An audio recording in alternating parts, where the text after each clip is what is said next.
জাতীয় নাগরিক পার্টির এনসিপির আহ্বায়ক নাহিদ ইসলাম বলেছেন, এজেন্ডার ভিত্তিতে মাঠের ঐক্য বা রাজনৈতিক ঐক্য হতে পারে, তবে নির্বাচনী বিষয়ে কোনো ঐক্য বা জোট গঠনে আলোচনা করতে আমরা আগ্রহী নই। বুধবার ৩০ এপ্রিল দুপুরে এনসিপির কেন্দ্রীয় কার্যালয়ে গণসংহতি আন্দোলনের সঙ্গে বৈঠক শেষে এসব কথা জানান তিনি।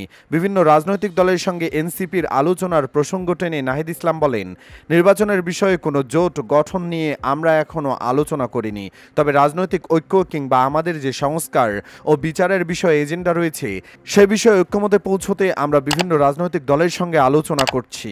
তিনি আরও বলেন, সংবিধানের মৌলিক বিধান পরিবর্তন করতে হলে জনগণের ম্যান্ডেট নিয়েই পরিবর্তন করতে হবে, তাহলে সেটা টেকসই হবে। নির্বাচনী রোডম্যাপের বিষয়ে নাহিদ ইসলাম বলেন, নির্বাচনের সময়সীমা নিয়ে সরকার যে টাইম ফ্রেম প্রস্তাব করেছে আমরা প্রাথমিকভাবে সেটা সমর্থন করি, তবে তার আগে মৌলিক সংস্কারের প্রশ্ন ও আওয়ামী লীগের বিচারের প্রশ্নের বিষয়ে সুরাহা করতে হবে। এ সময় তিনি দুইটি স্পষ্ট দাবি তুলেন।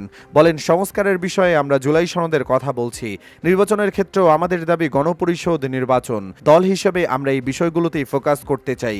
আমরা যেহেতু জুলাই অভ্যুত্থান থেকে উঠে এসেছি, তাই আমরা মনে করি আমাদের এজেন্ডা মৌলিক ও সংস্কার ন্যায় বিচার।